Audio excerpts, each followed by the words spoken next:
Espírito Santo. Meus caríssimos irmãos e nosso Senhor Jesus Cristo.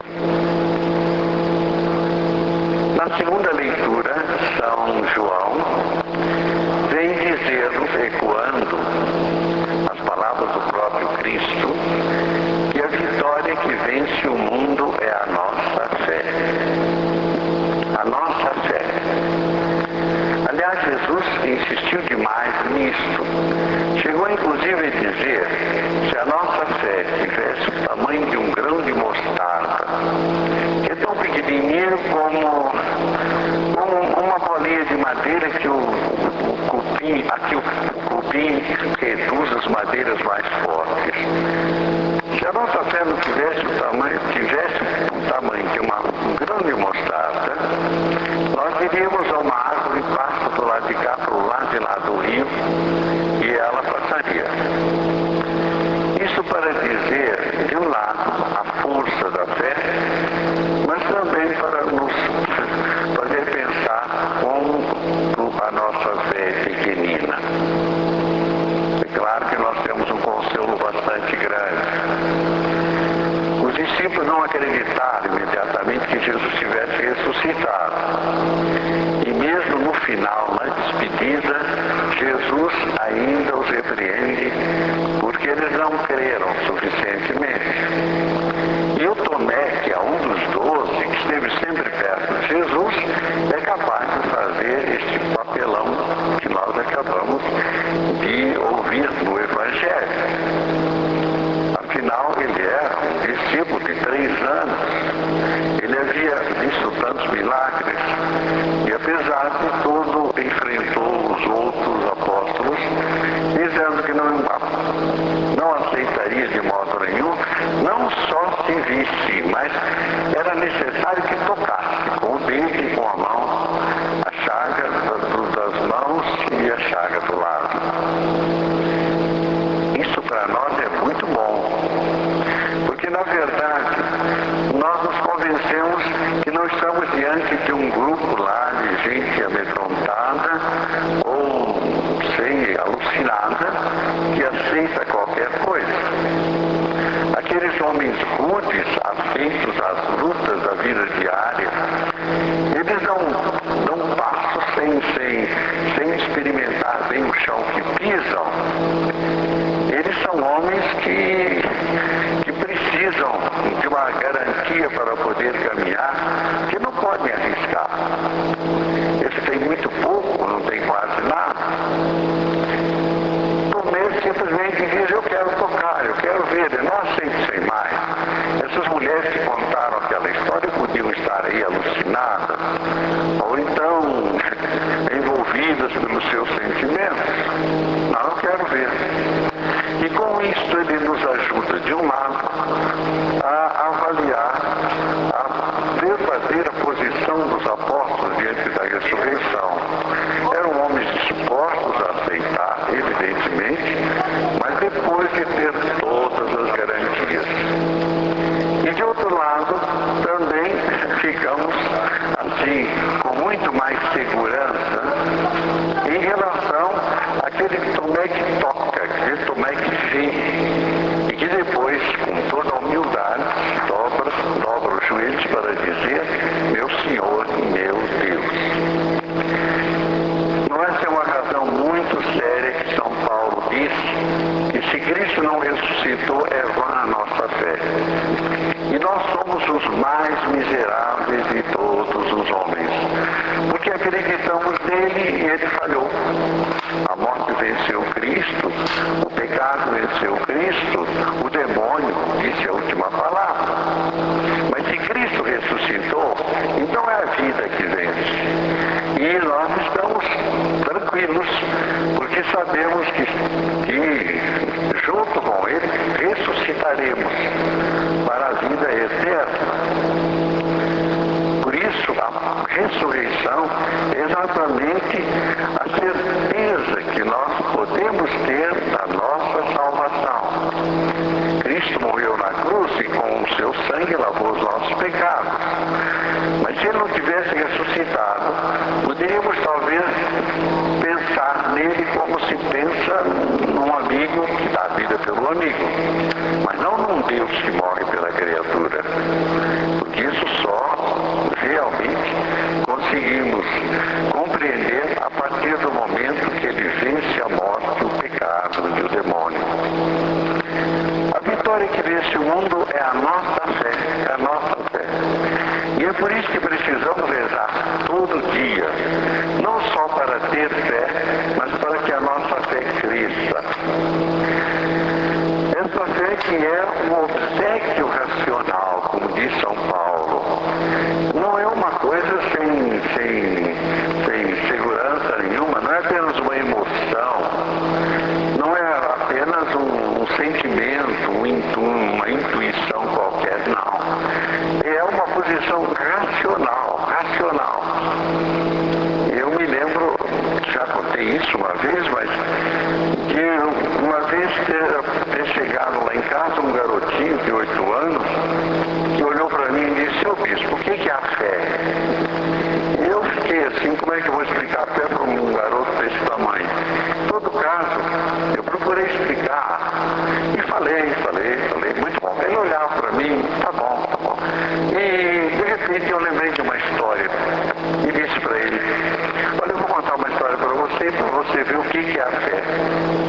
Havia um homem que estava subindo uma montanha e de repente ele escorregou e começou a cair. E quando ele menos esperava, estava diante de um abismo.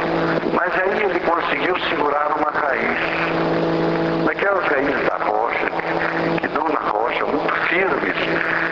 E ele, desesperado, suspenso pela mão, olhou para trás e nessa altura ele rezou como qualquer ateu reza na hora de apuro. E ele disse: meu Deus, salvai-me. Então, diz a historinha, ele ouviu uma voz: "Você tem fé?" E o homem respondeu, num desespero que a gente pode compreender: "Eu tenho sim, tenho fé." "Se você tem fé, largue a raiz."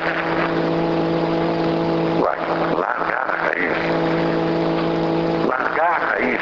Se você tem fé, largue a raiz. E eu perguntei para o garoto: "Você largava a raiz?" Ele falou: "Olha, se fosse mesmo Deus que falasse, eu largava." Evidentemente, olha, se fosse Deus que falasse. Naquele domingo ele veio aí à missa e apareceu lá na sacristia depois, e olhando para ele, perguntei de novo: "Como é, você ainda largava a raiz?" Ele me disse: "Olha, se fosse Jesus mesmo, eu largava." E eu fiquei envergonhado, porque eu não sei se eu largaria tão facilmente. A nossa fé, largue a raiz. Mas depois eu fiquei raciocinando, que coisa interessante. Será que a nossa fé é racional? Será que a nossa fé respeita a nossa dignidade, a nossa capacidade de raciocínio? Claro que respeita. Claro. Porque imagine, se eu estou seguro naquela raiz, eu posso perguntar a mim mesmo: quanto tempo eu posso estar seguro nesta raiz? Quanto tempo vai aguentar a raiz, o meu peso todo ali, perfurando? Quanto tempo as minhas mãos vão conseguir me sustentar naquela raiz? Será que eu não estou mais seguro na mão de Deus do que preso a essa raiz? E na verdade tem que dizer sim. Só que me falta a coragem de dar esse salto. Se eu creio em Deus, se é Deus que fala, vamos aí respeitar a nossa razão. Se é Deus que fala, nós não cremos porque é absurdo, nós cremos porque a coisa é maior do que nós. Então, se vem de Deus, é claro que aquilo que Deus me diz pode ser muito maior que a minha inteligência, e aí eu creio apoiado na inteligência de Deus. Mas, de fato, eu estou mais seguro na mão de Deus do que simplesmente numa raiz. No entanto, repare como Jesus faz tudo para que estas verdades fundamentais fiquem bem claras, bem fundamentadas. Por exemplo, quando ele ressuscita, ele vai, de um lado ele atravessa as paredes, porque o seu corpo está, digamos assim, espiritualizado. Do outro lado, ele acaba comendo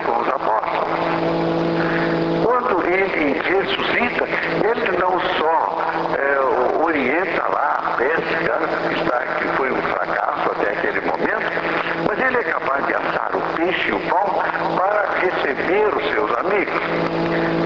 Ele se mostra de várias maneiras. E São Paulo vai dizer que há 500 testemunhas, muitas das quais ainda estão vivas no momento que ele escreve.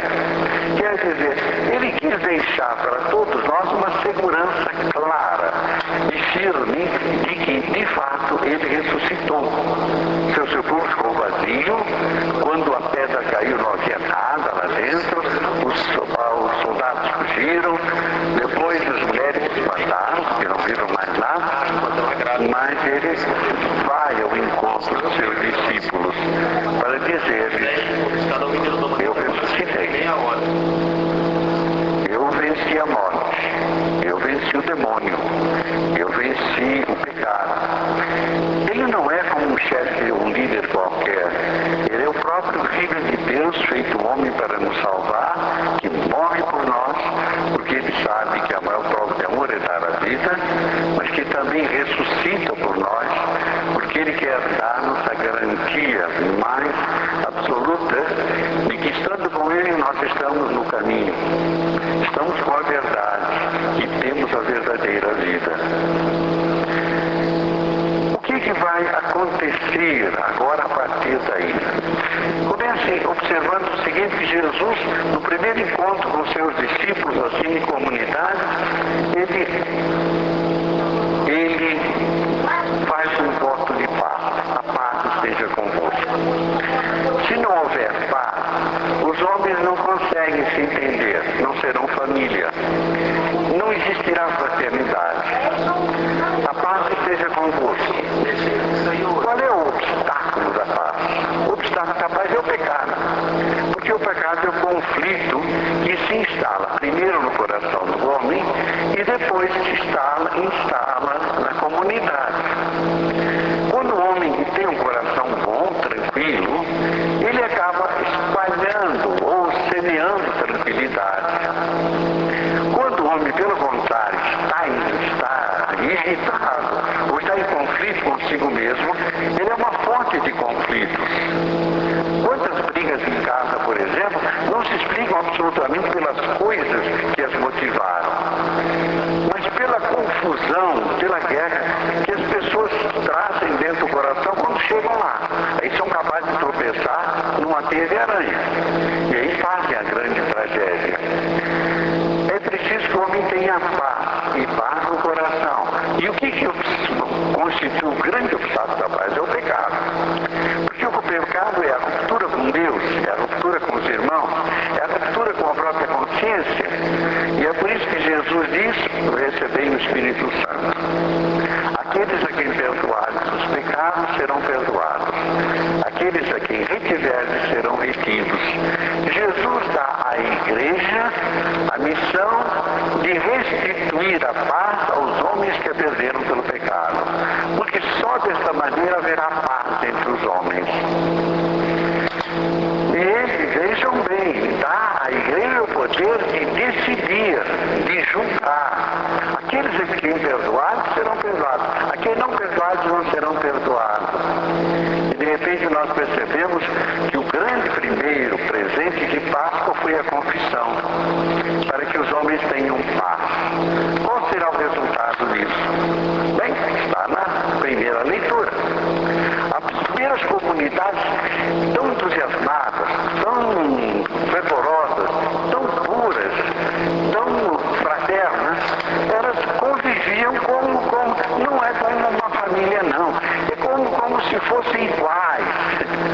Porque, na verdade, eles punham tudo em comum e cada um era servido de acordo com as suas necessidades. Eram, como diz o São Lucas, um só coração e uma só alma. Na verdade, foi uma grande experiência já de uma vida religiosa no meio da vida profana, da vida comum.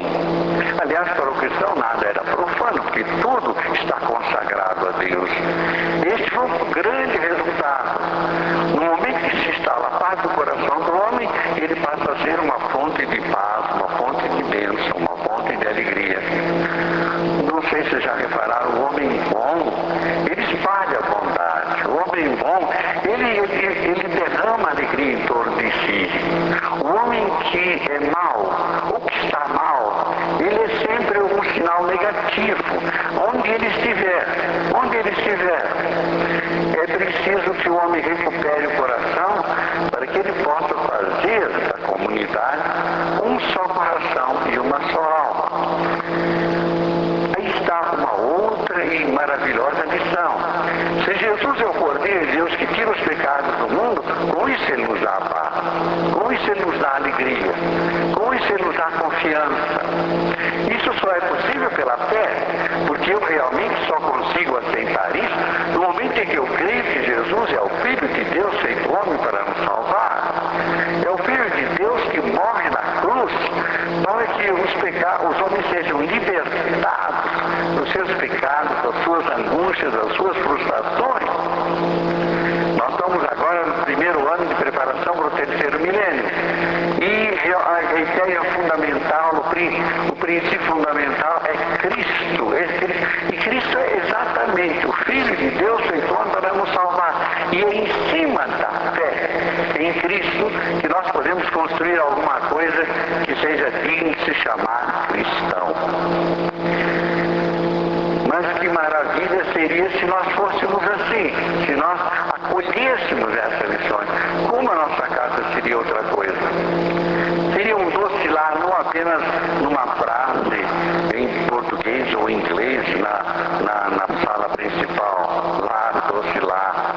Mas seria de fato um lar, doce lar, porque afinal é o manso cordeiro, de coração manso e humilde, que é a vida da nossa vida, é o centro da nossa casa.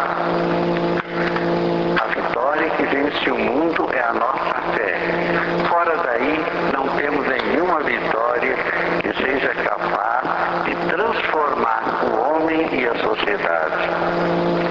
Meus caríssimos irmãos, vamos pensar um bocadinho nessas lições, que são só apenas algumas das leituras do nosso primeiro domingo após Pentecostes, após a Páscoa,